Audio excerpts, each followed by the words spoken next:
and the grain, only to be distilled into ill-thought-out mumblings and ill-thought-out doings. My father had no interest in me other than to see me at first as a great nuisance and later as little more than a chambermaid. I will skip-hop over the inconvenience of my infancy, for it is the general belief that nothing of value is to be remarked upon in the early stages of a female's life, unlike that of the male. Several writers have deemed the early years of a young man to be of such momentous importance that they have even recounted the circumstances pertaining to the time before the sperm meets the egg. All I will say is that my father begat me, and my father promptly forgot me. My first conscious memory is of the large wooden table in the kitchen. I spent most of my younger days hidden under it, keeping out of sight. That table was the centre of my world, the only solid thing in a house built on sand. I imagined its legs turning into roots that burrowed deep into the earth. No matter what else might befall me, the table would remain unmoved by fortune's wheel, a constant, like Cook. Cook, as good as brought me up, half-baked me, as she would say, having no children of her own and little understanding as to what infants might need. For guidance she relied on her cookbook, as if she hoped to find the method for the growing of children, just as there were recipes for every other kind of slaughtered meat. I'm not certain that she fully understood the recipes, for she told me she believed reading was nothing to do with letters. "Recipes," she said, "were weighed in words, and words were weighed in time."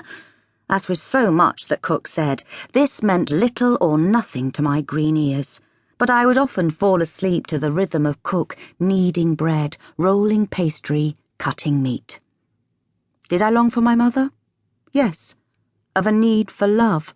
All children who haven't known one put the absent parent into a cabinet of angels, or fairies, as in my case.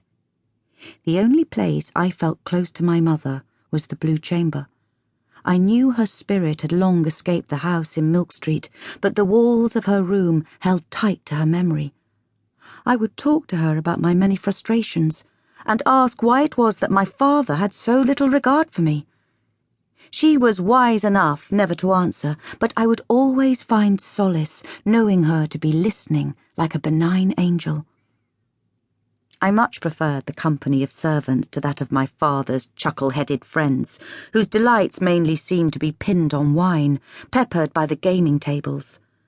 The world beyond our house was to me but a small theatre seen through shuttered windows. The comings and goings of the players were all such a narrow view of the great metropolis allowed.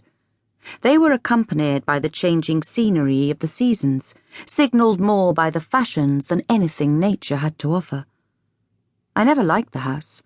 The furniture was heavy and given to chattering, or so I believed when little. The worst offender was the grandfather clock. It stood on the first-floor landing, an immovable exclamation mark, its face as large as the moon, without any of the illumination. Its chimes called to the dead more than to the living.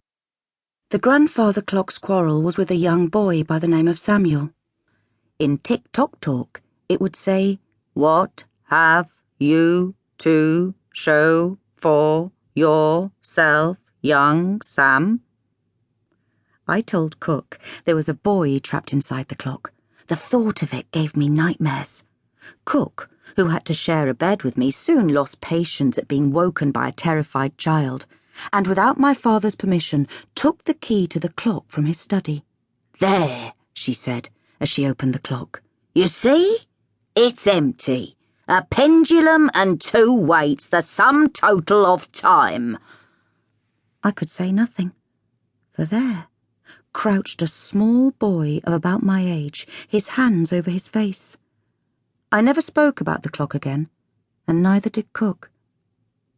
As the outside world was forbidden to me, I organised the interior of our house into the streets and alleyways of the city I didn't know, of which I'd only heard Cook speak. The main staircase was Gin Alley. At the top of the first flight was the step I called the coffin maker, for it groaned every time I stepped on it. The 7th step from the ground I called dead drunk, for it wobbled like my father in his cups.